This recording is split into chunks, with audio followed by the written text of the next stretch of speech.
दोस्तों, मेरा नाम है रमेश और आज मैं एक्सप्लेन करने वाला हूँ लव और रोमांटिक से भरी एक जबरदस्त वेब सीरीज को जिसका नाम है ठुकरा के मेरा प्यार। और मैं अभी सीजन 1 को एक्सप्लेन करने वाला हूँ। हालांकि अभी सेकंड सीजन रिलीज नहीं हुआ है, लेकिन जब भी होगा मैं उसे भी एक्सप्लेन कर दूंगा। लेकिन फिलहाल आप लोग अभी सीजन 1 को एंजॉय कीजिए। तो आइए दोस्तों, फिर एक्सप्लेन करते हैं सीरीज की कहानी को। कहानी की शुरुआत में हमें दो कपल्स को दिखाया जाता है जिनका नाम राहुल और सीता है। अभी फिलहाल वो नदी के बीचों बीच में रोमांस कर रहे होते हैं, लेकिन तभी वहाँ पर चौहान के गुंडे पहुंच जाते हैं, जिन्हें देखकर बोट चलाने वाला आदमी झट से नदी में कूद जाता है क्योंकि उसकी फटके 4 हो गई थी। उसे लग रहा था आज वो भी जान से जाएगा। खैर, अब यहाँ से हमें मालूम चलता है कि चौहान शहर का जाना माना बहुत बड़ा गुंडा है। जिसके बाद चौहान के गुंडे राहुल और सीता को अपने साथ पकड़कर ले जाते हैं। अब अगली सुबह हम चौहान को देखते हैं। चौहान अपने छोटे भाई अंगद से कुछ बात कर रहा होता है, तभी वहाँ पर चौहान की बेटी सानविका आ जाती है और छत पे जाकर निशाना लगा रही होती है। असल में उसे निशाना लगाना बहुत पसंद था। तब वहाँ पर चौहान के गुंडे सीता और राहुल को लेकर आते हैं और सानविका उन गुंडों से कहती है कि पिता तो बाहर गए हैं। फिर वो राहुल और सीता को देखकर समझ जाती है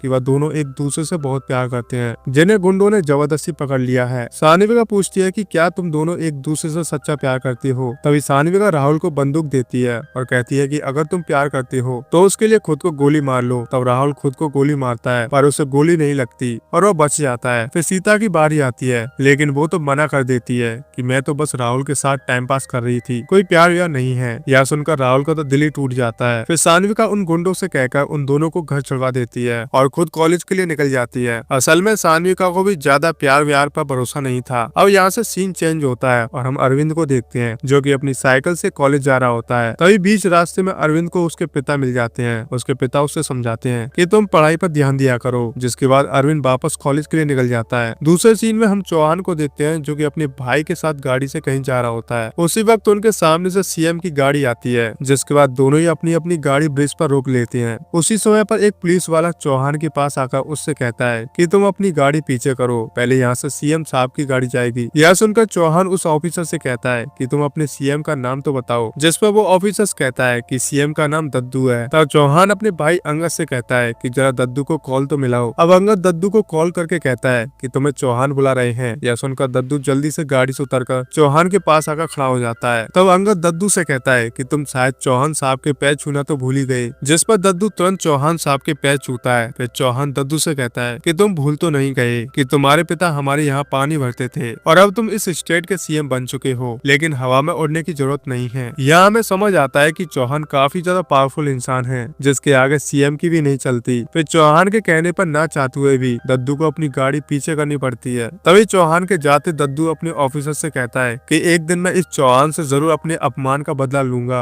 दूसरी तरफ हम अरविंद को देखते हैं। वो बोर्ड से कॉलेज के लिए निकलने वाला होता है कि तभी वापस सानविका आ जाती है और उसके साथ चौहान के गुंडे भी होते हैं। वह अरविंद की साइकिल को बोर्ड से उठाकर फेंक देते हैं और सानविका को बोर्ड पर बैठने के लिए कहते हैं। इस पर सानविका उन गुंडों से कहती है कि तुम्हें ऐसे अरविंद की साइकिल नहीं फेंकनी चाहिए थी, वो हमारे कॉलेज का टॉपर है। पर वो गुंडे कहते हैं कि आपसे बड़ा यहाँ पर कोई भी नहीं है। तब सानविका बोर्ड पर बैठ के वहाँ से चली जाती है। अब आज कॉलेज में तुलसीदास जयंती होती है, तो अरविंद को इस जयंती पर पूरे कॉलेज के सामने स्पीच देनी थी, पर चौहान के गुंडों की वजह से अरविंद कॉलेज जाने में लेट हो जाता है। फिर भी वो जल्दी से स्टेज पर पहुंचकर अपनी स्पीच देता है। इसके बाद उसी रात हम अरविंद की मॉम को देखते हैं, जिनका नाम लक्ष्मी है। वो चौहान के घर से काम खत्म करके आते वक्त खाना लेकर आ रही होती है। फिर घर पहुँचते वो देखते हैं कि गेंदा लाल जोरों से गाना बजाकर नाच रहे होते हैं और वो लक्ष्मी को भी अपने साथ नाचने के लिए भी कहते हैं, लेकिन लक्ष्मी कहती है कि यह गाना बंद करो, अरविंद पढ़ रहा है, उसे डिस्टर्ब होगा पढ़ाई में। खैर, अब अरविंद के घर वाले खाना खाने बैठते हैं।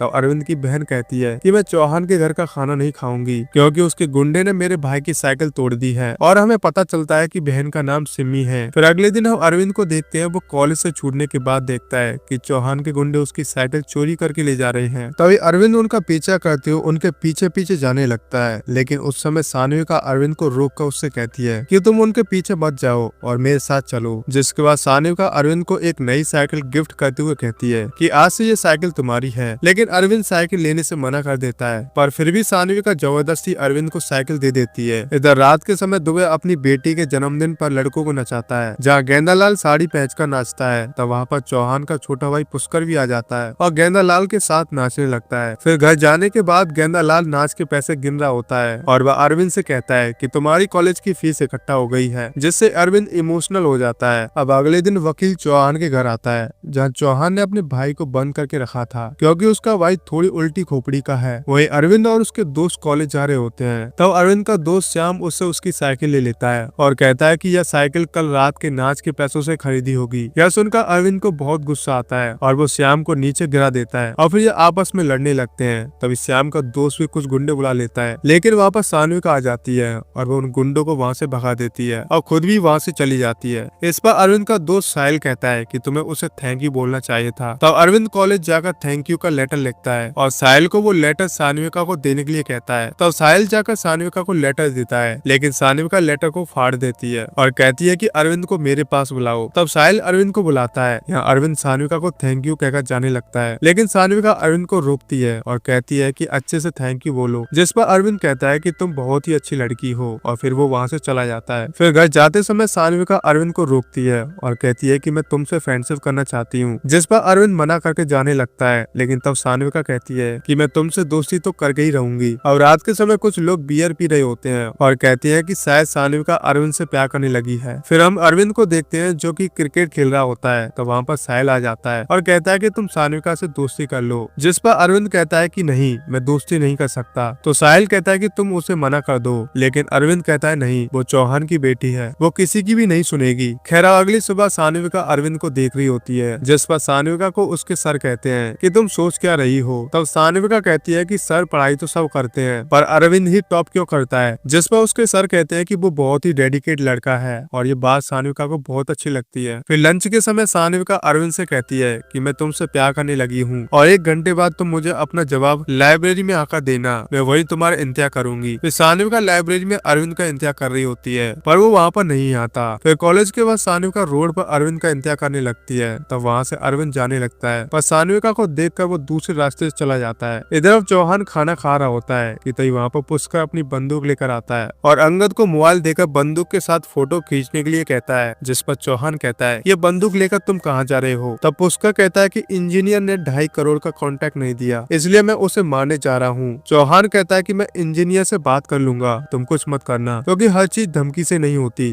कभी कभी बात करने से भी काम चल जाता है। अब वहाँ पर सानविका भी आ जाती है। तब चौहान सानविका को खाने के लिए बुलाता है, पर सानविका सीधा किचन में जाकर अरविंद की मॉम से उसके घर का पता पूछती है और फिर वहाँ चली जाती है। अब सानविका को घर पर देखकर सिमी पूछती है कि आप यहाँ कैसे आए हो। सानविका कहती है कि मैं तुम्हारे हाथ का खाना खाने आई हूँ। तो सिमी सानविका के लिए खाना लाने के लिए किचन में चली जाती है। तभी सानविका अरविंद से कहती है कि तुम मुझे बिना जवाब दिए क्यों चले गई थे, आज रात 12 बजे तुम मुझे मंदिर के पास मिलो। या कहकर वो वहाँ से चली जाती है। वही सिमी खाना लेकर आती है, पर सानविका तो वहाँ से निकल चुकी थी। फिर रात 12 बजे अरविंद और सानविका छुपकर मंदिर के पास जाने लगते हैं। तब गेंदालाल पूछते हैं कि मैं भी चलूं क्या, पर अरविंद मना कर देता है। फिर अरविंद और सानविका मंदिर के पास पहुंच जाते हैं, जहाँ अरविंद सानविका को कहता है कि मैं तुमसे प्यार नहीं करता। जिस पर सानविका कहती है कि हम चौहान हैं। यह सुनकर अरविंद कहता है कि अगर तुम्हारे नाम में से चौहान हटा दिया जाए तो तुम कुछ भी नहीं हो। यह सुनकर सानविका अरविंद से शर्त लगाती है कि अगर वह एग्जाम में ज्यादा मार्क्स लाएगी तो अरविंद को उससे प्यार करना पड़ेगा,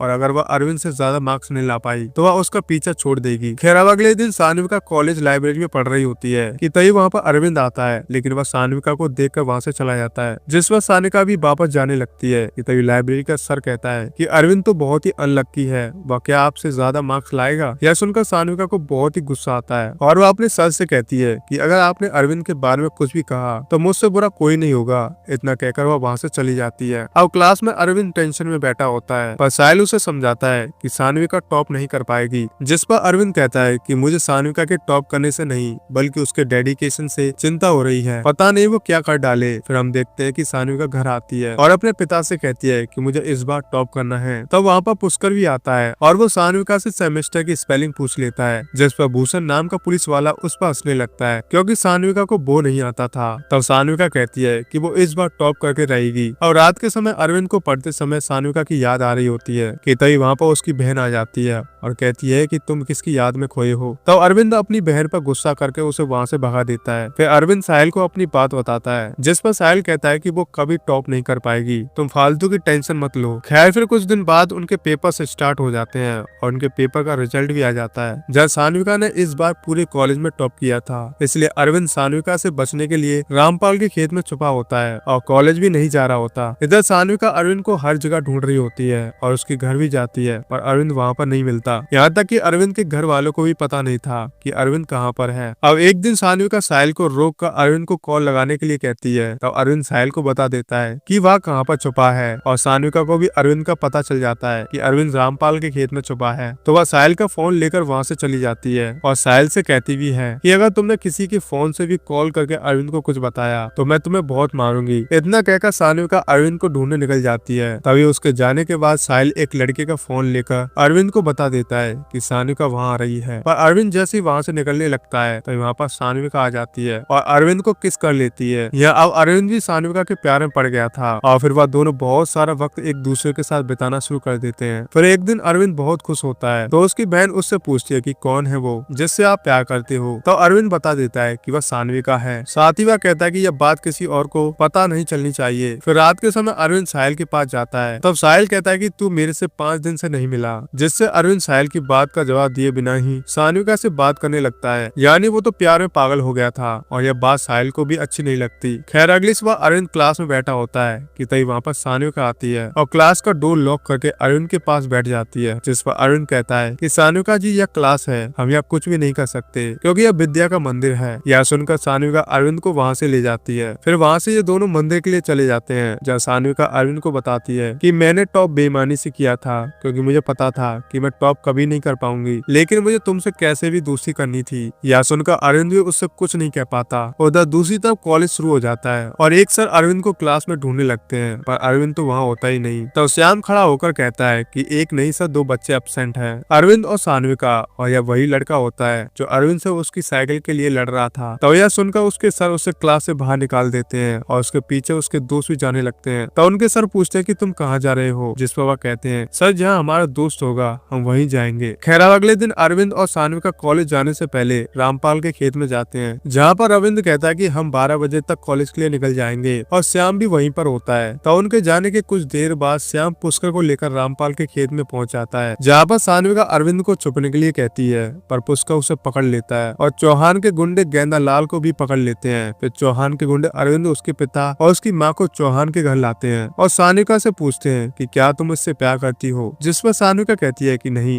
अरविंद ही मेरे पीछे पड़ा था। यह सुनकर तो चौहान गेंदालाल के हाथ में कील घुसा देता है और खुद वहाँ से चला जाता है। फिर चौहान के गुंडे उसके परिवार वालों को मारने लगते हैं। तब पुष्कर एक लोहे की रॉड अरविंद के सीने में घुसा देता है और इसके बाद चौहान के गुंडे अरविंद और उसके परिवार वालों को मारते मारते उनके घर लेकर जा रहे होते हैं। पर तभी उन्हें सिम्मी दिख जाती है। यह देखकर पुष्कर अरविंद की बहन का कपड़ा फाड़ देता है और उसे भी खूब मारता है। तभी साहिल भी उन्हें बचाने आता है पर चौहान के गुंडे उसे भी खूब मारते हैं। अब वो अरविंद और उसके परिवार वालों को घर में बंद करके आग लगा देते हैं, लेकिन वहाँ खड़ा एक आदमी पुलिस को फोन करके सब बताता है, जिस पर भूषण कहता है कि मैं जल्दी अपनी फोर्स भेजता हूँ। इधर अरविंद और उसके परिवार वाले बचकर वहाँ से भाग निकलते हैं और गाँव छोड़कर अपने मामा के यहाँ चले जाते हैं। हालांकि बेइज्जती हो जाने के कारण सिम्मी एक कमरे में जाकर खुद को फांसी लगा लेती है। वही दूसरी तरफ सान्विका की दोस्त सान्विका को समझा रही होती है कि तुमने यह ठीक नहीं किया, अरविंद तुमसे प्यार करने लगा था, जिस पर सान्विका अपनी दोस्त पर ही चिल्ला देती है और उसे भी अपने घर से भगा देती है। वही चौहान सोचता है कि वह सान्विका की जल्दी शादी कर देगा। तब पुष्कर कहता है कि सान्विका की शादी हम बहुत ही धूमधाम से करेंगे, आप टेंशन मत लो। अब इधर अरविंद अपनी बहन का क्रियाक्रम करता है और वो अंदर से काफी टूट गया था।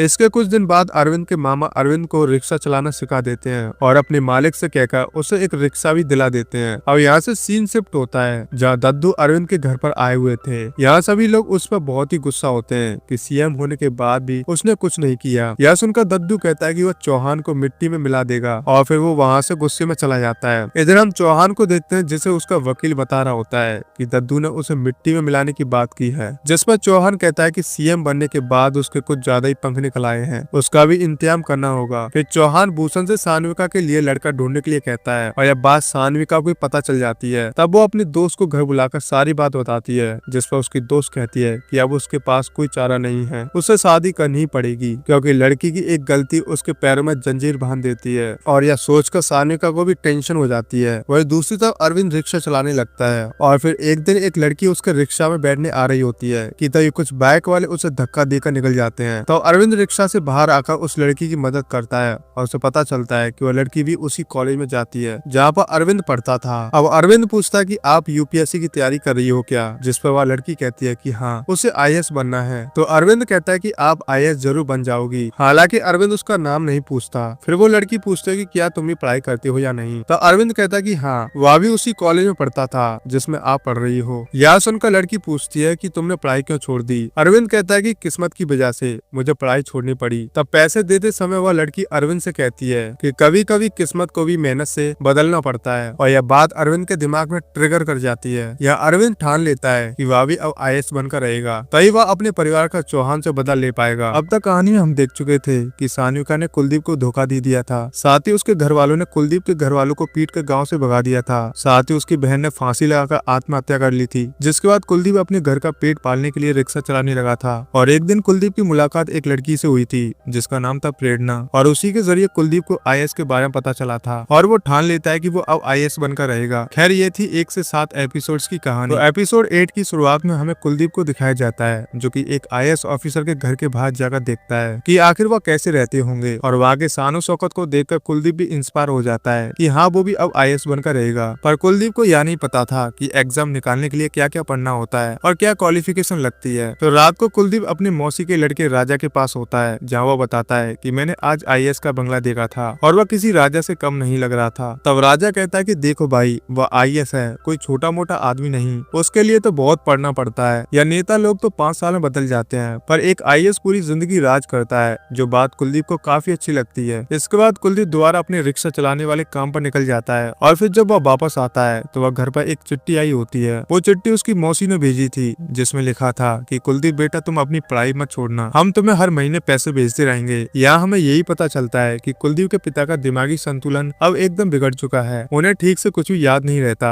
वहीं अब कुलदीप की मदद के लिए उसकी माँ भी लोगों के घरों में साफ सफाई का काम करती है, और उन्हें पसंद नहीं है कि कुलदीप रिक्शा चलाए। वो तो बस चाहती है कि कुलदीप पढ़ लिख कर बड़ा आदमी बने। इसके बाद जब कुलदीप सोने जाता है तो उसके जहन में बस IAS बनने का ख्वाब चल रहा था। वह सोचता है कि अगर मैं IAS बन गया तो क्या कुछ नहीं कर पाऊंगा, माँ को भी लोगों के घर नहीं जाना पड़ेगा काम करने के लिए। इसके बाद कुलदीप अगले दिन सीधा ध्री IAS कोचिंग सेंटर पहुंच जाता है, जहाँ पर उसे वही लड़की मिलती है जिसका नाम प्रेरणा था। अब वो लड़की कुलदीप को पहचान लेती है। फिर कुलदीप उससे कहता है कि मैंने कल रात बहुत सोचा और एक बात समझ आई कि IAS बनकर सब बदला जा सकता है, कि आप मेरी मदद करोगी। तो प्रेरणा उसकी मदद के लिए मान जाती है और कुलदीप को सब बता देती है कि IAS बनने के लिए क्या क्या चाहिए होता है। साथ ही वह कुलदीप से कहती भी है कि कल मेरे साथ मेरे पिता के पास चलना, वो तुम्हें आगे का बता देंगे। उन्हीं का यह कोचिंग सेंटर है। जो सुनकर कुलदीप प्रेरणा से उसका नंबर मांग लेता है, और कुलदीप पर विश्वास करके वो अपना नंबर भी दे देती है। इसके बाद कुलदीप घर आता है और दोबारा से अपना बक्सा खोलकर पढ़ाई की चीजें सेट कर लेता है, क्योंकि अब उसे IAS बनना ही था। इधर हम सानिका के घर पर देखते हैं कि उसे सबने घर में कैद कर लिया है, और आज जब वो बाहर घूमने को सोचती है तो पुष्कर उसे चुपचाप अंदर भगा देता है, और चौहान भी कुछ नहीं कहता। तो यह सब देखकर पुलिस वाला भूषण कहता है कि चौहान साहब, अगर आपको मंजूर हो तो मैं सानिका से शादी करना चाहता हूँ। यह सुनकर तो पुष्कर भड़क जाता है कि तेरी औकात भी नहीं है सानिका से शादी करने की, जिस पर चौहान उसे चुप कराता है। फिर भूषण कहता है कि मैं भले ही पुलिस वाला हूँ, लेकिन मेरी पुश्तैनी काफी जमीन है, मैं खानदानी रईस हूँ, और आपकी बेटी मेरे साथ खुश रहेगी। सानिका के साथ इतना सब कुछ हुआ, इसके बावजूद भी उसे शादी करना चाहता हूँ। जिस पर चौहान सोच में पड़ जाता है कि उसे क्या करना चाहिए, लेकिन पुष्कर तो गुस्से में वहाँ से निकल जाता है। फिर अगले दिन कुलदीप जाकर प्रेरणा से मिलता है और वो उसे अपने पिता से मिलवाती है। तो कुलदीप के मार्क्स देखकर उसके पिता चौंक जाते हैं, इतने अच्छे मार्क्स लाकर तुम रिक्शा क्यों चलाते हो? कुलदीप कहता है कि मजबूरी के लिए। खैर प्रेरणा के पिता कहते हैं कि हम तुम्हारा एक टेस्ट लेंगे, अगर तुमने वह पास कर लिया तो तुम्हारी 50% फीस माफ हो जाएगी। जो सुनकर कुलदीप खुश हो जाता है। इसके बाद वह अगले दिन आकर टेस्ट देता है, जिसमें उसके काफी अच्छे मार्क्स आते हैं और 50% ऑफ पाकर उसका एडमिशन कोचिंग सेंटर में हो जाता है। अब कुलदीप अपनी पढ़ाई शुरू करता है, जिसमें वह दिन रात रिक्शा चलाता है और रात में पढ़ाई करता है। उसी बीच वो कोचिंग ही पढ़ने का टाइम निकालता है। ऐसे कुछ दिन बीतते हैं और कुलदीप तो पहले से ही टॉपर था, इसलिए उसे पढ़ने में ज्यादा दिक्कत भी नहीं होती थी। जिसके बाद कुलदीप अपना प्रीलिम्स एग्जाम भी देता है। इधर हम भूषण को देखते हैं, जिसके पास सानिका आती है और वह उसे खूब सुनाती है कि मेरे से शादी करने के बारे में तुम सोच भी कैसे सकते हो। भूषण कहता है कि तुम मुझे बहुत पसंद हो, इसलिए कुछ भी हो जाए शादी में तुमसे ही करूंगा, और सानिका गुस्से में वहाँ से चली जाती है। इसके बाद कुछ दिन में प्रीलिम्स का रिजल्ट आता है और पता चलता है कि कुलदीप ने अपने एग्जाम निकाल लिया है। वही प्रेरणा इस बार एग्जाम नहीं निकाल पाई, तो वह पहले तो दुखी हो जाती है, पर कुलदीप को खुश देखकर वह खुश हो जाती है। इसके बाद कुलदीप घर आकर यह खुशखबरी सबको सुनाता है और सब काफी खुश होते हैं। साथ ही कुलदीप अब मेंस की तैयारी में भी लग जाता है। फिर एक दिन कुलदीप को पिंटू का फोन आता है, जो बताता है कि सानवी शादी करने वाली है। जो सुनकर कुलदीप को तो एकदम से झटका लगता है कि यह कैसे। असल में कुलदीप के मन में अभी भी सानिका के लिए प्यार था, पर वह उसे नफरत भी उतनी ही करने लगा था। इसके बाद कुलदीप सीधा अपने गाँव की ओर निकलता है और यहाँ सानिका की की शादी की तैयारी चल रही थी। तब मौका पाते ही कुलदीप सानिका को साइड में ले जाता है और उसे गाली देकर वहाँ से निकल आता है। यहाँ सानिका बस देखती रह जाती है यह हुआ क्या, क्योंकि उसके मन में आज भी कुलदीप के लिए फीलिंग्स थी, पर डर के मारे वो अपने पिता से कुछ बता नहीं पाई। यहीं पर एपिसोड 8 खत्म हो जाता है। एपिसोड 9 की शुरुआत में आज सानिका की शादी होती है। वहीं कुलदीप अपनी माँ के पास आकर खूब रोता है क्योंकि वो उसे भूल नहीं पा रहा था। इधर घर रात को भूषण अपने हनीमून की तैयारी में लगा हुआ था। तभी वहाँ पर सानिका आती है और कहती है कि शादी तो हो गई, पर मैं तुम्हें कभी अपने करीब नहीं आने दूंगी। जो सुनकर भूषण कहता है कि समय के साथ सब कुछ हो जाएगा। यह कहकर वह अलग कमरे में चला जाता है। इधर कुलदीप आज भी उदास बैठा था, उसका पढ़ाई में मन नहीं लगता। तब प्रेरणा उसे समझाती है कि प्यार तो होता रहेगा, पर तुम्हें इसी धोखे की ताकत को पढ़ाई में लगानी चाहिए ताकि तुम कुछ बन पाओ। साथ ही वो बताती है कि मैंने पीसीएस का इंटरव्यू दिया है जो कि क्रैक हो गया था और रिजल्ट में देखते हैं कि क्या आता है। यह सुनकर कुलदीप भी खुश हो जाता है, जिसके बाद कुलदीप फिर से पढ़ाई शुरू करता है और उसका मेंस एग्जाम भी हो जाता है। फिर एक दिन प्रेरणा कुलदीप को छत पर बुलाती है और बताती है कि मेरा पीसीएस क्लियर हो गया। यह बोलकर वो उसके गले लग जाती है, साथ ही उसे किस भी कर देती है, लेकिन कुलदीप पीछे हट जाता है और कहता है कि हम बस दोस्त बने रहें, यही अच्छा होगा हमारे लिए। जिस पर प्रेरणा उसकी बात समझती है और दोस्त बने रहने के लिए कहती है। फिर अगले दिन प्रेरणा अपनी जॉब के लिए निकल जाती है और कुछ दिन बाद कुलदीप का रिजल्ट आता है जिसमें उसने मेंस एग्जाम क्लियर कर दिया था और यह बात वह प्रेरणा को भी बताता है, जिससे वह भी बहुत ही खुश होती है। यानी अब कुलदीप को केवल इंटरव्यू की तैयारी करनी थी, जिसके बाद वह आईएएस बन जाएगा। और रात को जब कुलदीप पढ़ रहा होता है तभी लाइट चली जाती है, इसलिए वो पढ़ने के लिए एक पास के घर में जाता है और बाहर बैठकर पढ़ने लगता है। इस तरह से कुलदीप अपनी इंटरव्यू की तैयारी करता है और उसका जज्बा देखकर सब हैरान थे। अब कुछ दिनों में इंटरव्यू का दिन आता है तो कुलदीप की माँ और राजा उसे छोड़ने जा रहे होते हैं। तभी रास्ते में एक गाड़ी कुलदीप की माँ को उड़ा देती है और कुलदीप बस देखता रह जाता है कि यह हुआ क्या। हालांकि ये लोग जल्दी से उन्हें हॉस्पिटल ले जाते हैं और राजा कहता है कि तुम जाओ, मैं मौसी को संभाल लूंगा। तो कुलदीप इतनी बुरी हालत में अपना इंटरव्यू देने जाता है। इंटरव्यू में कुलदीप से तरह तरह के सवाल पूछे जाते हैं जिनका वह बहुत ही अच्छे से जवाब देता है और इंटरव्यू पूरा होते ही वह अपनी माँ से मिलने आता है। कुलदीप की माँ की हालत काफी ज्यादा खराब थी।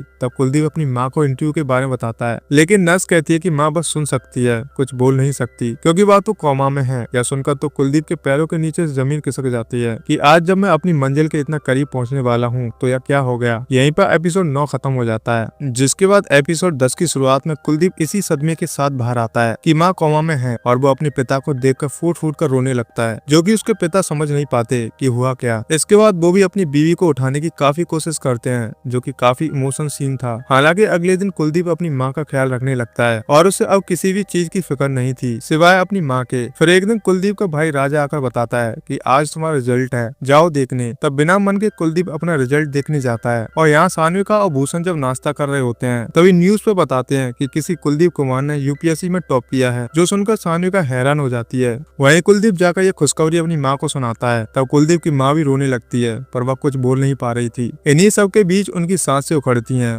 और आज कुलदीप की माँ की मौत हो जाती है। कुलदीप यह देखकर हैरान था कि आज इतनी खुशी के दिन पर उसकी माँ उसे छोड़कर चली गई। अब वो अपनी आगे की खुशियाँ कैसे बांटेगा। फिर ये लोग कुलदीप की माँ का अंतिम संस्कार कर देते हैं और वापस लौटते समय रास्ते में बारात पड़ती है, जिसमें आज कुलदीप के पिता सब कुछ भूल कर खूब नाचते हैं और यह देखकर कुलदीप फूट फूट कर रोने लगता है। इसके बाद यहाँ सानिका आज किसी बात को लेकर टेंशन में थी, इसलिए वह सीधा बाइक निकालती है और राइड पर चली जाती है। असल में उसे कुलदीप की याद सता रही थी। फिर जैसे ही वो घर से लौटती है तो भूषण उस पर खूब गुस्सा करता है कि बिना पूछे कहाँ चली गई थी, अगर तुम्हें कुछ हो जाता तो मैं तुम्हारे घर वालों को क्या जवाब देता। यह सुनकर आज सानिका भूषण के करीब आती है और भूषण को एक्सेप्ट कर लेती है। इधर आज चौहान जब अपनी फैक्ट्री में आता है तो उसे उसका आदमी बताता है कि वो कुलदीप ने तो यूपीएससी में टॉप किया है, जिस पर चौहान कहता है कि यह कौन सा हमारा कुछ बिगाड़ पाएगा, हटवा देंगे हम इसे। तब उसका आदमी कहता है कि एक टॉपर को हटाना हर किसी के बस की बात नहीं होती, इसके आगे तो नेताओं की भी नहीं चलेगी। जो सुनकर चौहान थोड़ा घबरा जाता है। इसके बाद हमें 5 साल बाद का सीन दिखाया जाता है जहाँ कुलदीप अब आईएएस बन चुका है और अब उसकी पोस्टिंग सितारपुर यानी उसी के गाँव में हो जाती है, जो उसने खुद ही करवाई थी। तो यहाँ आकर वो एक नदी पर पुल बनाने के लिए कहता है, जिससे वह कॉलेज जाया करता था ताकि गाँव के लोगों को यहाँ के बच्चों को कभी नदी पार करने में दिक्कत न हो। साथ ही कुलदीप यहाँ पर अपना बदला लेने के विचार से भी आया था। यहीं पर एपिसोड 10 खत्म होता है। एपिसोड 11 की शुरुआत में आज कुलदीप अपने सितारपुर में पोस्टिंग ज्वाइन करता है और यहाँ चौहान दद्दू को मिलने के लिए बुलाता है और दद्दू को चौहान बड़े प्यार से समझाता है कि मंत्री जी वो नया डीएम आया है ना कुलदीप, उसका ट्रांसफर करवाना था। जिस पर दद्दू कहता है कि मैं क्या उसका ट्रांसफर तो सीएम साहब भी नहीं करवा सकते, वो टॉपर है, जहाँ पर वो हाथ रखेगा उसे वहीं पर भेजा जाएगा, हम इसमें कुछ भी नहीं कर पाएंगे। यह सुनकर चौहान भड़क जाता है और दद्दू को गुस्से में भगा देता है। तो दद्दू बाहर आकर अपने आदमी से कहता है कि गाड़ी सीधा कुलदीप के पास ले चलो। और दद्दू कुलदीप से आकर मिलता है और उसकी खूब चापलूसी करता है कि मैंने आपके के लिए क्या क्या किया है। हालांकि कुलदीप समझ रहा था कि दद्दू बस दोस्ती बढ़ाने आया है। फिर दद्दू कहता है कि आपका और मेरा दुश्मन दोनों एक ही है, चौहान। अगर हम हाथ मिला लेंगे तो चौहान को कोई बचा नहीं पाएगा। जो सुनकर कुलदीप को बात सही लगती है, पर दद्दू कहता है कि इसके लिए आपको मेरी बेटी से शादी करनी पड़ेगी ताकि हमारा रिश्ता पक्का हो जाए और हम साथ मिलकर अपना बदला ले सकें। साथ ही दद्दू कहता है कि आप नदी पर पुल बनाना चाहते हैं, वो चौहान चाहे तो बनने नहीं देगा, वही हम चाहे तो बनवा देंगे, पर आप रिश्तेदार बन जाइए हमारे पहले। इस पर कुलदीप सोच में पड़ जाता है और दद्दू कहता है कि आप कल हमारी बेटी से मिलने आइए, वो पढ़ी लिखी है और समझदार भी है, और फिर अपना निर्णय बताइएगा। इसके बाद रात को हम दद्दू और उसकी बेटी माला को देखते हैं, जहाँ वो मना कर रही थी कि वो बिना लड़की को जाने शादी नहीं करेगी। पर दद्दू कहता है कि वो बेटा वो IAS है, वो भी टॉपर, उससे शादी हो गई तो तुम्हारी लाइफ सेट हो जाएगी। जिस पर वो लड़की कहती है कि ठीक है, पहले मुझे उनसे मिलना होगा। अब अगले दिन कुलदीप और माला दोनों मिलते हैं और माला ही अपने बारे में कुलदीप को बताने में लगी हुई थी, पर कुलदीप कुछ नहीं बोलता। फिर माला पूछते है कि आप इतनी जल्दी शादी करने के लिए क्यों मान गए। जिस पर कुलदीप कहता है कि रिश्ते तो धीरे धीरे बन ही जाते हैं, और फिर वह दद्दू को शादी के लिए हाँ कर देता है। असल में कुलदीप के लिए अपने बदले से बढ़कर कुछ भी नहीं था।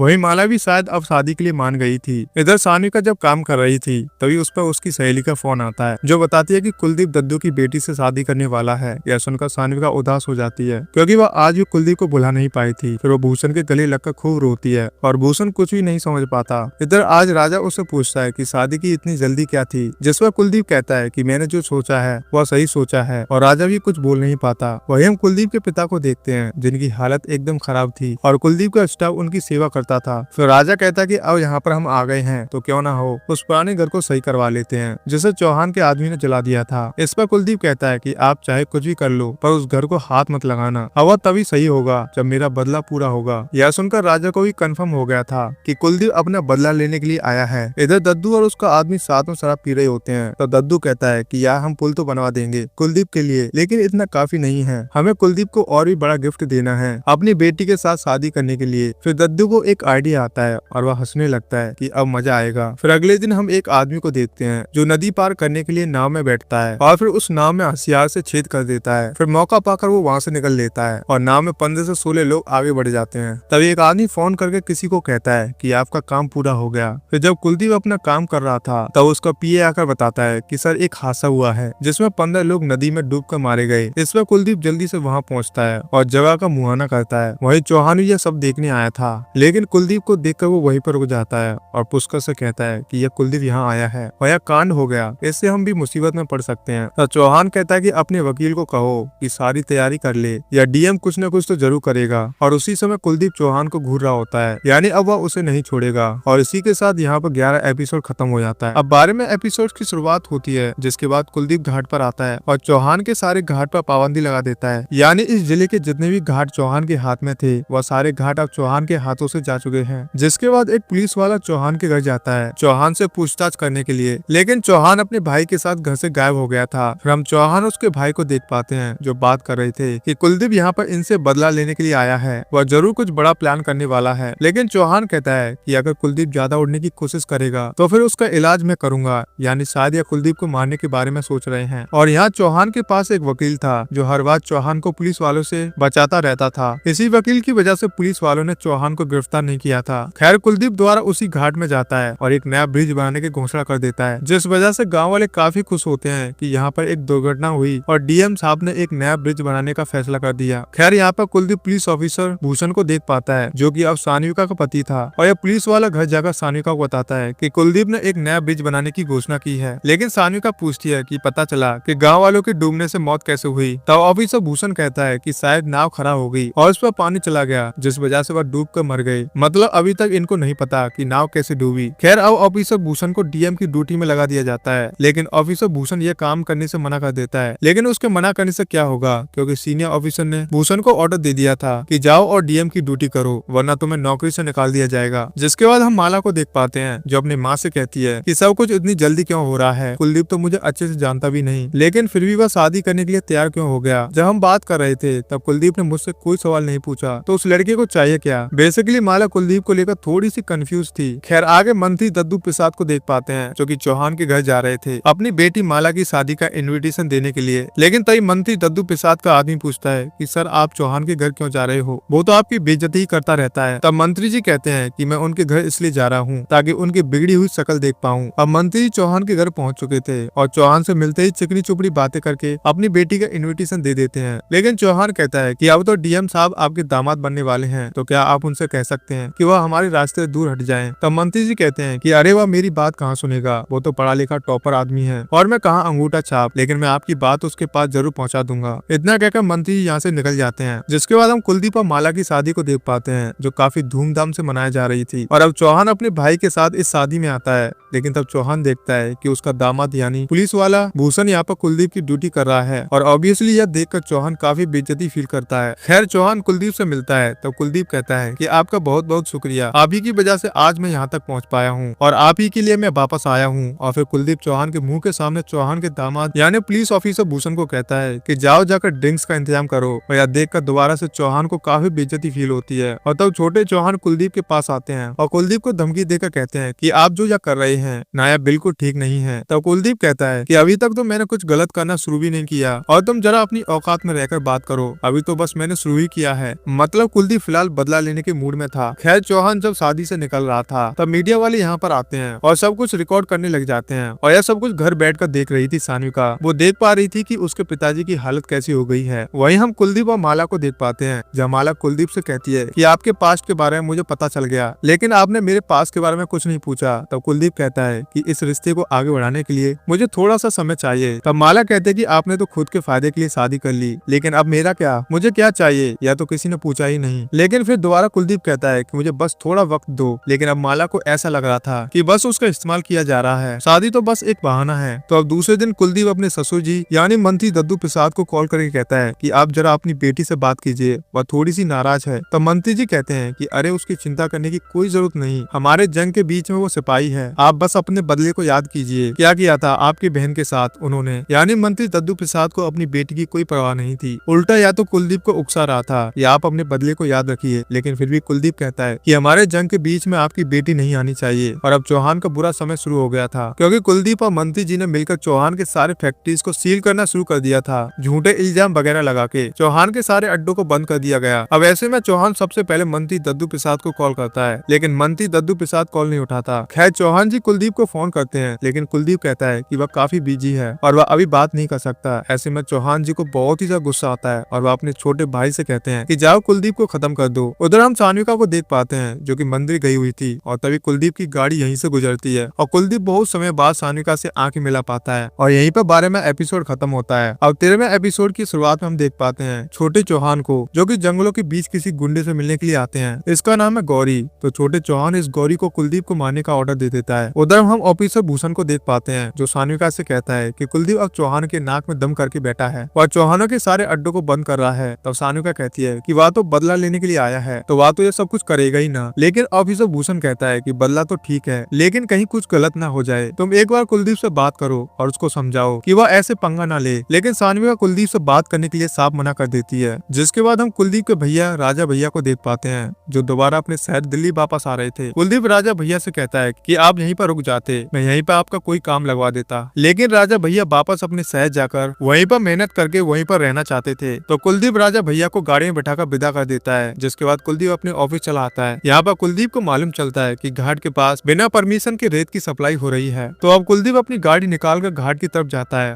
और तभी बीच रास्ते में कुलदीप की गाड़ी के ऊपर हमला कर दिया जाता है। ये लोग वही थे जिनको छोटे चौहान ने ऑर्डर दिया था कुलदीप को मारने के लिए। और अब यह खबर मंत्री दद्दू प्रसाद के पास पहुंचती है। तो जैसे ही इनको यह खबर मिलती है, ये सारे पुलिस फोर्स के साथ कुलदीप को बचाने के लिए निकल पड़ते हैं। और यहाँ पर कुलदीप, जो कि ऑफिसर भूषण के साथ था, या दोनों गुंडों से भागते हुए एक पुराने किले के अंदर आ जाते हैं और अब इनका पीछा करते हुए वह गुंडे भी वहाँ पर आ जाते हैं। तो अब यहाँ पर कुलदीप और इन गुंडों के बीच में थोड़ी गोलीबारी होती है। कुलदीप के साथ ऑफिसर भूषण था, तो ऑफिसर भूषण यहाँ पर गुंडों को एक एक करके मारते जाता है। कुलदीप भी एक एक करके गुंडों को गोली मारते जाता है और आखिर में इन बच्चे कुछ गुंडों को डर के मारे यहाँ से भागना पड़ता है। और थोड़ी देर बाद मंत्री दद्दू प्रसाद अपनी फोर्स के साथ यहाँ पहुंच जाता है। खैर चौहान के पास खबर पहुंचती है कि कुलदीप जिंदा बच गया और अब पुलिस वाले चौहान को ढूंढ रहे थे। अब ऐसे में चौहान को कहीं पर तो छुपना पड़ेगा, क्योंकि कुलदीप को मारने का प्लान तो फेल हो चुका था। और दूसरी तरफ मंत्री दद्दू प्रसाद अपने आदमियों को ऑर्डर दे देता है कि दोनों चौहान भाइयों को ढूंढो और उनका एनकाउंटर कर दो। खैर हम सान्विका को देखते हैं, जो अपनी माँ को कॉल करती है। लेकिन यहाँ सान्विका की माँ सान्विका को उल्टा सीधा सुना देती है कि तेरी वजह से आज ऐसा हो रहा है, तुझे पैदा करके मैंने बहुत बड़ी गलती कर दी, आज तेरी वजह से हमें यह दिन देखना पड़ रहा है। खैर अब पुलिस वाले चारों ओर चौहानों को ढूंढ रहे थे, लेकिन चौहान कहीं पर अंडरग्राउंड हो गए थे। जिसके जिसके बाद हम गौरी को देख पाते हैं। यह गुंडा एक चाय की टपरी पर चाय पीने के लिए रुकता है, लेकिन तभी यहाँ पर मंत्री के आदमी आ जाते हैं जो कि इस गुंडे गौरी को पकड़ लेते हैं। और हम कुलदीप को देख पाते हैं जो अपने ससुर जी और अपनी फैमिली के साथ बैठकर खाना खा रहा था। तब मंत्री दद्दू प्रसाद कहते हैं कि इस बार तो हम चौहान को जड़ से खत्म कर देंगे, लेकिन कुलदीप कहता है कि मुझे किसी की जान नहीं लेनी, उन्हें मैं कानून की तरह सजा दूंगा। लेकिन मंत्री जी कहते हैं कि वो लोग कभी ना कभी जेल से बाहर आ ही जाएंगे और उसके बाद फिर से वह हमें परेशान करेंगे, इससे अच्छा मैं उनको जड़ से खत्म कर दूं। और जब मंत्री जी ऐसा कह रहे थे तब अचानक से कुलदीप के पिता मंत्री जी को मारने लग जाते हैं। दरअसल मंत्री जी कुलदीप की बात को नहीं सुन रहे थे, इसलिए गुस्से में आकर कुलदीप के पिता ने मंत्री जी को मारना शुरू कर दिया था। और ऐसा वह इसलिए कर रहे थे क्योंकि वह मेंटली थोड़े से डिस्टर्ब हो चुके थे, थोड़े से पागल हो चुके थे। खैर अब दोबारा से हम गुंडे गौरी को देख पाते हैं और चौहान के आदमी अंगद को बुलाता है और उससे कहता है कि मुझे चौहान से मिलना है, बहुत ही जरूरी बात करनी है। तो चौहान का आदमी अंगद कहता है कि चलो तुम मेरे साथ चलो, मैं तुम्हें चौहान से मिलवा दूंगा। लेकिन गौरी यहाँ पर अपने आदमियों को भी साथ लेकर जाना चाहता था, लेकिन तभी चौहान का आदमी अंगद कहता है कि नहीं, तुम मेरे साथ अकेले जाओगे, तुम्हारा कोई भी आदमी हमारे साथ नहीं जाएगा। तो अब गौरी अकेली चौहान से मिलने के लिए जाता है। हम देख पाते हैं कि चौहान और उसका भाई जंगल के बीच सीक्रेट लोकेशन पर छुपे हुए हैं, लेकिन अचानक से यह चौहान भाई गौरी को पकड़ के मारने की कोशिश करते हैं। दरअसल चौहान को पता चल चुका था कि यह जो गौरी है यह मंत्री के साथ मिला हुआ है। तो जैसा कि मैंने बताया था, मंत्री जी के लोगों ने गौरी को पकड़ लिया था। तो मंत्री जी ने गौरी के साथ एक सौदा कर लिया था। मंत्री जी ने गौरी से कहा था कि अगर तू चौहान को जान से मार देगा तो मैं तुझे छोड़ दूंगा। तो इसलिए गौरी यहाँ चौहान को मारने के लिए आया हुआ था और यह बात चौहान को पहले से पता चल चुकी थी। तो इसलिए अब छोटे चौहान इस गौरी को गोलियों से भून देते हैं। खैर अब मंत्री दद्दू प्रसाद को पता चल जाता है कि गौरी की मौत हो चुकी है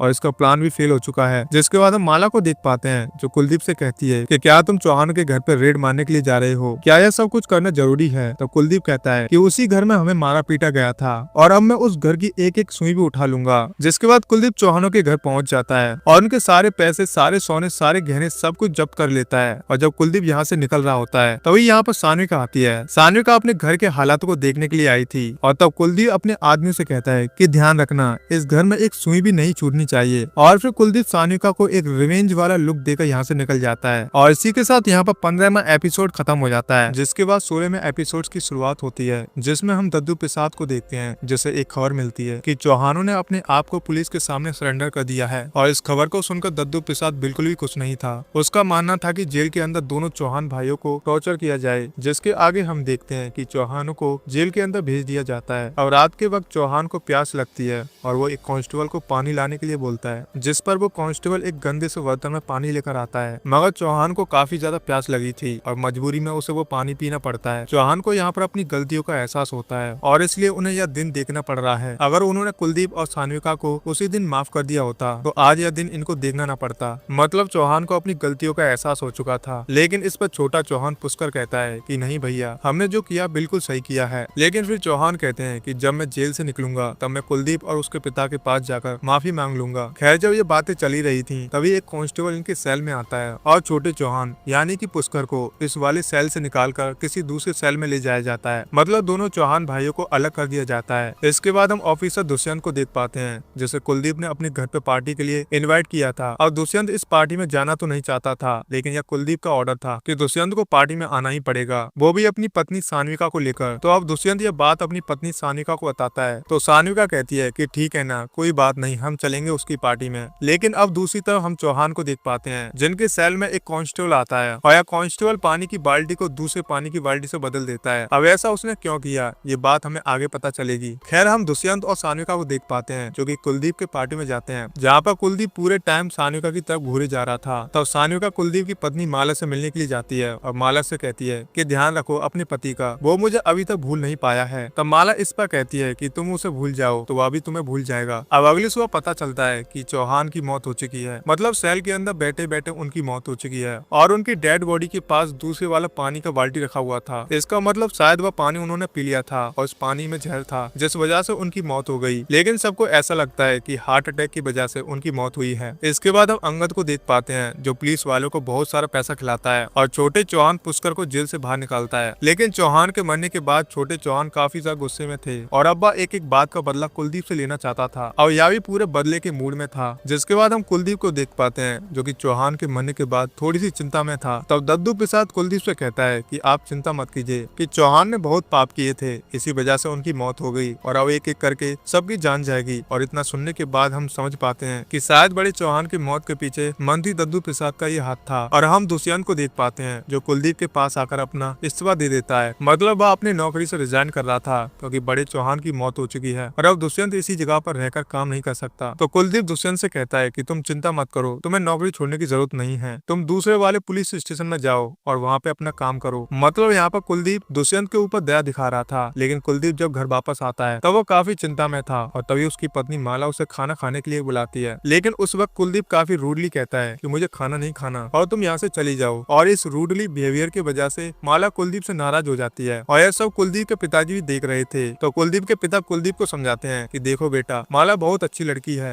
तुम उसके साथ रहो और इस रिश्ते को आगे बढ़ाओ। और जब मैंने मंत्री दद्दू प्रसाद को मारा था तब मैं बिल्कुल होश में था। मैंने उसे इसलिए मारा था क्योंकि वह तुम्हें गलत रास्ता दिखा रहा था। मतलब हम कुलदीप के पिता को पागल समझ रहे थे, लेकिन वह इतने भी पागल नहीं है। और फिर से कुलदीप के पिता कुलदीप को समझाते हैं कि देखो, मंत्री दद्दू प्रसाद तुम्हारा इस्तेमाल कर रहा है, जब आगे जाकर कुछ गलत होगा तो दद्दू प्रसाद चुपके से निकल लेगा और तुम फंस जाओगे। यह सुनकर कुलदीप कहता है कि मैं जो कुछ कर रहा हूँ सब कुछ सोच समझ कर रहा हूँ। मतलब कुलदीप मानने वाला नहीं था, वो तो बिल्कुल बदले के मूड में था। और अब दद्दू प्रसाद को खबर मिलती है कि कुलदीप ने दुष्यंत के ऊपर दया दिखाई है और दुष्यंत को एक दूसरे पुलिस स्टेशन में नौकरी दे दी है। तो अब दद्दू प्रसाद दुष्यंत को परेशान करना चाहते थे। तो जब दूसरे दिन दुष्यंत अपने नए वाले पुलिस स्टेशन में जाता है और काफी खुश हो रहा होता है कि अब उसे नई जगह पर नौकरी मिल गई है, तभी एक रंजित नाम का आदमी दुष्यंत के पास एक केस लेकर आता है। केस यह है, रंजित नाम का आदमी कहता है कि सर, मेरे 1.5 करोड़ रुपए चोरी हो गए हैं, तो क्या आप मेरी मदद करोगे? तो दुष्यंत कहता है कि आप चिंता मत कीजिए, इन्वेस्टिगेशन चालू है, आपका पैसा आपको मिल जाएगा। इसके बाद रंजित नाम का आदमी यहाँ से चला जाता है, लेकिन अपना बैग छोड़ जाता है। दुष्यंत देखता है कि रंजित ने अपना बैग यहीं पर छोड़ दिया है और जब दुष्यंत इस बैग को खोलता है तो उस बैग के अंदर बहुत सारे पैसे रखे हुए थे। तो दुष्यंत दोबारा से रंजीत को बुलाता है और इस बैग के बारे में पूछता है। तो रंजीत कहता है कि सर, आपने ही तो मेरे से घूस मांगा था, वही तो मैंने दिए हैं आपको। मतलब कि रंजीत नाम का आदमी दुष्यंत को झूठे केस में फंसाना चाह रहा था। और तभी अचानक से यहाँ पर बहुत सारे लोग इकट्ठा हो जाते हैं और सारे लोग दुष्यंत को रिश्वतखोर कहते हैं। अब झूठे रिश्वत लेने के केस में दुष्यंत को गिरफ्तार कर लिया जाता है और यहाँ पर हमें समझ आता है कि यह सब कुछ दद्दू प्रसाद ने करवाया था। तो सानिका के पास खबर पहुंचती है कि उसके पति को गिरफ्तार कर लिया गया है। तब सानिका अपने चाचू को यानी छोटे चौहान को कॉल करती है। तब छोटे चौहान कहते हैं कि तुम चिंता मत करो, मैं देखता हूँ। और फिर छोटे चौहान यानी कि पुष्कर कुलदीप को कॉल करते हैं और कुलदीप को कॉल करके गंदी गंदी गालियां देते हैं और मारने की धमकी देते हैं। यह सब सुनकर कुलदीप छोटे चौहान पुष्कर से कहता है कि मुझे मारने की धमकी मत दो, वरना तुम्हें जेल में अंदर डलवा दूंगा। मतलब कुलदीप और मंत्री जी ने दोनों ने मिलकर चौहान की बैंड बजा के रखी थी। और अब दद्दू प्रसाद को भी पता चल जाता है कि छोटे चौहान ने कुलदीप को मारने की धमकी दी है। तो इसलिए दद्दू प्रसाद गुस्से में आकर पुलिस वालों से कह देता है कि जाकर छोटे चौहान को पकड़ लो, गिरफ्तार कर लो, क्योंकि उसने कुलदीप को मारने की धमकी दी है। तो अब पुलिस वाले छोटे चौहान को गिरफ्तार करने के लिए जाते हैं, लेकिन छोटे चौहान पुष्कर घर पर नहीं होता। वो अचानक कहीं पर गायब हो गया था, यानी कि कहीं पर अंडरग्राउंड हो गया था। जिसके बाद हम कुलदीप के गाँव वाले दोस्त पिंटू को देखते हैं, जो भी यहाँ पर कुलदीप से मिलने के लिए आया था। और कुलदीप भी अपने दोस्त मिंटू को देखकर काफी ज्यादा खुश होता है। और दूसरी तरफ दुष्यंत, जो कि जेल के अंदर बंद था, उससे मिलने के लिए उसकी पत्नी सानिका आती है। तब दुष्यंत कहता है कि मुझे झूठे आरोप में फंसा गया है। और सानिका भी अच्छे से जानती थी कि दुष्यंत ऐसा कोई गलत काम नहीं करेगा। तो वह दुष्यंत से पूछती है कि आपके पास पैसे लेकर कौन आया था? तब दुष्यंत कहता है कि रंजीत नाम का आदमी मेरे पास पैसे लेकर आया था और उसी ने मुझे झूठे आरोप में फंसाया है। खैर, वो यहाँ पर कुलदीप अपने दोस्तों के साथ काफी मस्ती करता है, बहुत ही ज्यादा टाइम पास करता है। जिसके बाद कुलदीप का दोस्त मिंटू कुलदीप को लेकर गाँव जाता है। जब कुलदीप अपने पुराने वाले जले हुए घर के पास आता है और अपने दोस्त से पूछता है कि तुम मुझे यहाँ पर लेकर क्यों आए हो? तब कुलदीप का दोस्त कहता है कि तेरी शुरुआत यहीं से हुई थी, तो आगे जाकर कुछ ऐसा गलत काम मत करना कि तुम्हें पछताना पड़े। तो कुलदीप कहता है कि तुम चिंता मत करो, मैं जो कुछ कर रहा हूँ सब कुछ सोच समझ के कर रहा हूँ। और हम फिर से रंजीत नाम के उसी आदमी को देख पाते हैं जिसने दुष्यंत के ऊपर झूठा आरोप लगाया था। वो यहाँ खेतों के बीच सीक्रेट लोकेशन में छुपा हुआ था, क्योंकि मंत्री जी ने इसको छुपने के लिए कहा था। लेकिन अचानक यहाँ पर छोटे चौहान पुष्कर आ जाता है और वह रंजीत को पकड़ लेते हैं। तो छोटे चौहान रंजीत से एक वीडियो बनवाते हैं जहाँ पर रंजीत कहता है कि मैंने दुष्यंत के ऊपर झूठा आरोप लगाया था, तो उसको बाइज्जत बरी कर दिया जाए। तो यह साबित हो जाता है कि दुष्यंत ने कोई गलत काम नहीं किया, उसको बस फंसाया जा रहा था। लेकिन अब रंजीत वीडियो बनाने के बाद छोटे चौहान रंजीत को गोली मार देते हैं और फिर खुद ही पुलिस स्टेशन में जाकर सरेंडर कर देते हैं, या सोचकर कि पुलिस स्टेशन के अंदर तो इनके ही आदमी हैं, तो यहाँ पर तो वह आराम से रहेंगे, साथ ही VIP ट्रीटमेंट मिलेगा इनको। लेकिन यहाँ पे जो पुलिस वाला था चौबे,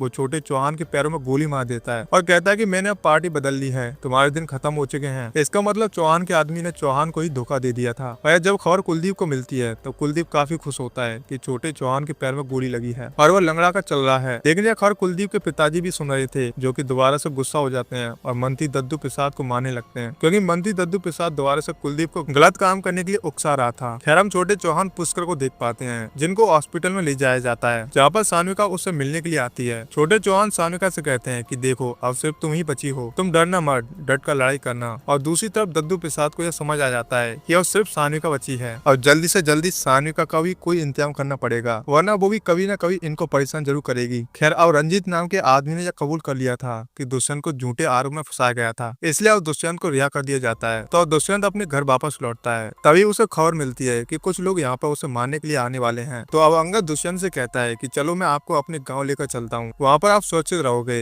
यह सुनकर सान्विका भी दुष्यंत से कहती है कि आप फिलहाल के लिए यहाँ से दूर चले जाइए। तो अब दुष्यंत सान्विका को अलविदा कहकर अंगद के साथ अंगद के गाँव जाने के लिए निकलता है। अब दूसरी तरफ हम सूखी मौसी को देख पाते हैं, यानी कुलदीप की मौसी को, जो कि कुलदीप से मिलने के लिए आई थी। सूखी मौसी कुलदीप से मिलकर कहती है कि बेटा तू जो कुछ कर रहा है सब कुछ अभी रोक दे, क्योंकि अभी तक तुझे सच नहीं पता। उसने मुझे कसम दी थी कि मैं तुझे कुछ न बताऊं। तब कुलदीप मौसी से बार बार पूछता है कि बताइए ना, बताइए कौन सा सच में नहीं जानता। और तब हम उस दिन को देख पाते हैं जब कुलदीप और सान्विका को साथ में पकड़ा गया था। तो उस दिन सान्विका बार बार कुलदीप से मिलना चाहती थी, लेकिन सान्विका के पिता यानी चौहान ने सान्विका से कहा था कि अगर तूने सबके सामने कहा कि तू कुलदीप से प्यार करती है तो मैं कुलदीप और उसकी पूरी फैमिली को जान से मार दूंगा। और तब सान्विका जानबूझकर झूठ बोलती है कि वह कुलदीप से प्यार नहीं करती, ताकि कुलदीप और उसकी फैमिली को कुछ न हो। यानी सान्विका हमेशा से कुलदीप को प्यार करती थी। और आपको याद होगा कि सुखी मौसी कुलदीप को पैसे भेजा करती थी ताकि कुलदीप अपनी पढ़ाई कर सके, लेकिन वो पैसे कोई और ने नहीं बल्कि सान्विका भिजवाती थी ताकि कुलदीप पढ़ाई करके एक अच्छा आदमी बन सके। यानी कि जिस लड़की को हम अब तक गलत समझ रहे थे, अब तक हम बुरा भला कह रहे थे, वो लड़की तो बहुत ही अच्छी निकली। वो तो बस कुलदीप और उसकी फैमिली को बचाना चाहती थी। जब कुलदीप के परिवार को मारा पीटा गया और कुलदीप के घर को आग लगा दी गई, तब सान्विका खुदकुशी करना चाह रही थी। मतलब सान्विका हमेशा से कुलदीप से प्यार करती थी। और यह सुनकर कुलदीप समझ पाता है कि उसने कितनी बड़ी गलती कर दी। लेकिन तब दूसरी ओर हम अंगद को देख पाते हैं, जो दुष्यंत को लेकर अपने गाँव जा रहा था। लेकिन अचानक से अंगद अपनी बाइक को नदी के किनारे रोक लेता है और तभी यहाँ पर दो नकाबपोश आदमी आते हैं जो दुष्यंत को मारने लगते हैं। और यहाँ पर हमें मालूम चलता है कि अंगद ने पार्टी बदल ली थी। यह अंगद दुष्यंत को जानबूझकर यहाँ पर लाया था ताकि वह दुष्यंत को जान से मार सके। दरअसल दद्दू प्रसाद ने अंगद को बहुत सारे पैसे दिए थे, जिस वजह से अंगद अब चौहानों के खिलाफ हो चुका था। और अब दुष्यंत को मारने के बाद अंगद फटाफट से सान्विका के पास जाता है और सान्विका को झूठ बोल देता है कि अचानक से दुष्यंत को कुछ अजीब सा फील हो रहा था और वह अचानक से बाइक से उतर गए और नदी में छलांग लगा दी। मतलब यह बहाना काफी घटिया था। लेकिन अंगद यहाँ पर साफ साफ सान्विका से झूठ बोल रहा था। लेकिन सान्विका को लगता है कि शायद से उसका पति काफी परेशान हो गया था, इसी वजह से उन्होंने खुदकुशी कर ली। लेकिन अब इस वजह से सान्विका अब काफी ज्यादा गुस्सा हो चुकी थी और अब मीडिया वाले और आम पब्लिक को ऐसा लग रहा था कि ऑफिसर दुष्यंत को जान से मारा गया और इन सब के पीछे डीएम कुलदीप का हाथ है, क्योंकि डीएम कुलदीप जानबूझकर चौहानों से अपना बदला निकालने की कोशिश कर रहा था। और अब यह खबर कुलदीप तक पहुंचती है कि पब्लिक अब कुलदीप के खिलाफ हो गई है। ऐसे में कुलदीप अपने पुलिस वालों से कहता है कि जाकर फटाफट से दुष्यंत के केस को इन्वेस्टिगेट करो और पता लगाओ कि उसको किसने मारा, क्योंकि कुलदीप को अभी तक नहीं पता कि दद्दू प्रसाद ने दुष्यंत को जान से मरवाया है। खैर तभी सान्विका कुलदीप से मिलने के लिए आती है और कुलदीप से कहती है कि बस अब तुम्हारा बहुत हुआ, अब मैं तुमसे बदला लूंगी। जिसके बाद हम देख पाते हैं कि आम पब्लिक डीएम के खिलाफ नारे लगा रही थी और सारे लोग सान्विका को सपोर्ट कर रहे थे। और इसी के साथ यहाँ पर 19वां एपिसोड समाप्त हो जाता है। तो दोस्तों आगे की कहानी बहुत ही ज्यादा मजा आने वाला है। सान्विका कुलदीप से कैसे बदला लेगी, ये देखने के लिए आप हमारे चैनल को जरूर सब्सक्राइब कीजिएगा। तो फिर मिलते हैं दोस्तों अगले एपिसोड के साथ, जो कि नेक्स्ट फ्राइडे को आएंगे। जय हिंद दोस्तों।